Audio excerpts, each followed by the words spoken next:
Hello everyone, Grace here. 我今天来跟大家分享的主题是大甲妈祖的分灵体。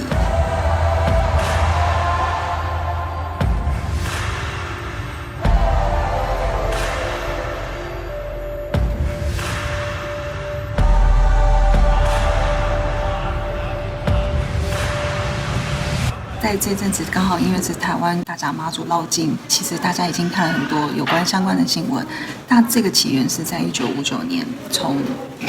开始每年的农历3月，晚间10点起驾，大甲妈祖绕境的活动开始。它会总共经过了4个县市、26个乡镇跟170多个宫庙，这是一个在台湾上宗教界盛举。然后像大甲镇澜宫、跟白沙屯妈祖还有黑面妈祖，其实有非常多不同的宫庙都有在供奉妈祖，细节跟历史我就不多做赘述了。那我这次的主要是要来跟大家分享我的感受跟我的想法。这次的那个大甲妈祖镇澜宫，它的 live 我有去仔细端详，就是我想去看，因为我也想要去参加这个样的活动，但是因为我人在这边，我从小到大还未有参加过妈祖的任何庆典。那这次的活动，我有看到，妈祖是个分灵体，大家一定会很好奇说，你怎么会知道？你怎么看到的？什么的？相信的人可以听听看，或是你就把它当故事听。他妈祖的分灵体跟电影中哈利波特的分灵体是不一样的。电影中，他伏地魔这个角色，他在故事中他被设定是他做了无恶不赦的罪行，所以他的灵魂被撕裂后投注到不同的物体上，而施展他的能量。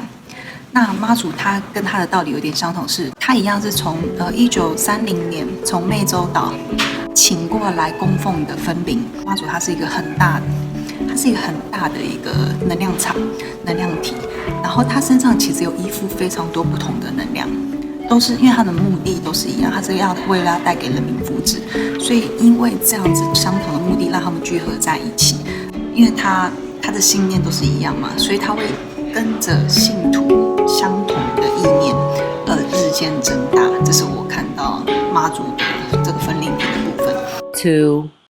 再来，为什么我会说妈祖是分灵体？是因为那时候我在观察妈祖的影片的时候，我迅速接收到的讯息就是分灵体。然后那时候我蛮讶异，想说，真的吗？因为有时候我还是会疑惑了一下，因为我会想要去思考嘛，会的习惯。那时候当下很有趣一件事，就是我听到那时候门外，在外面马路上有车子在等红绿灯，然后因为天气很好嘛，所以它其实车窗会打开，所以它有很强的那个音乐的节奏感，就是黑人嘻哈音乐。那它那个音乐的节奏感让我愣了一下，因为它至少播了将近10秒以上，所以我可以，如果大家有听过台湾的宗庙界在游行的时候，它一定是3声的鼓，然后1声的鼓，它那个节奏就真的是3声鼓1声鼓的那个节奏。但是问题是，外国人不会听台湾宗庙界的音乐，而且我没有在播放任何影片，身边没有任何人在播放音乐，但是我就是听到，而且我愣了一下，我还继续听，我就原来是这样，好，我知道了，所以就是我知道这个讯息，所以这是一个很有趣的现象。再来是那时候我去观看大甲妈祖跟白沙屯妈祖，很有趣的是，他们两个长得不太一样。大甲妈祖它是一个很大的一个灵体，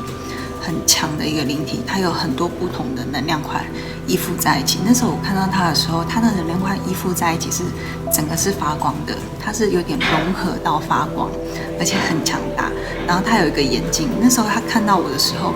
它身上有透出有一点点黑，像黑线跟红线交织的，然后这样刷就是笼罩到我身上。它好像是想要知道我是谁吧，跟接触到了解我是什么。然后他碰一下，然后回去之后，他就迅速跑到我前面，他就看着我，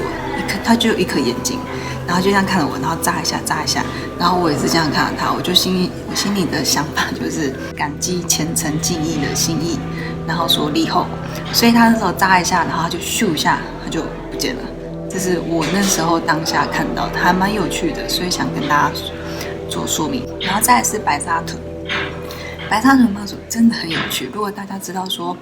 白沙屯他们起教跟路径是不同的，大甲妈祖他们是有固定的时间跟路线，然后他们会去固定的地方。但是白沙屯它是有点随心所欲，你不知道它什么时候起脚，你不知道它会走什么路线，你也不知道它什么时候会停下来。然后我那时候看他这个讯息，我就觉得哦，他也蛮有趣，他真的还freestyle 的。他是有点长得像，他是这样子头尖尖的、白白的，然后他身上有一些那种像缎带的波浪边，就是这样一折一折，轻飘飘的，慢慢的白白的在动，感觉还蛮开心的，让我还蛮压抑。他感觉其实很像精灵。就是我不知道为什么，我觉得它很像精灵，我觉得还蛮可爱。这是我看到大甲妈祖跟白沙屯妈祖不同的地方。4. 大家一定很好奇说，妈祖不就是林默娘吗？为什么我看到的不太一样？我来解释一下，林默娘这个人物是因为当时文化下所塑造出来的民间故事，是为了当时让人更能接受这个非人类与超现实的物质能量。再简单一点，用其他方式来解释好了。像水是用氢跟氧两种元素组成的无机物，它在常温常压下为无色无味的透明液体，化学程式是 H2O。 但如果你跟远古时期的人说这是 H2O， 人家会觉得你是神经病。就是他们能接受的是水是个在生活中的一个基本物质。所以像大甲妈祖这个神灵，它已经是随着时间与环境不断的融合的一个能量体，很强大的一个能量体。我看到的可能就是它的本体以及其他继续依附上来的能量场一块一块贴在上面，但是它其实很漂亮。而白沙屯妈祖我还是以尊敬的心态去观察中，因为真的觉得还蛮好奇它的形态不太一样，之后有什么样的感受我再来跟大家分享。5. 那最后其实在这整体的活动，它有很多不同的戒律的教条。我觉得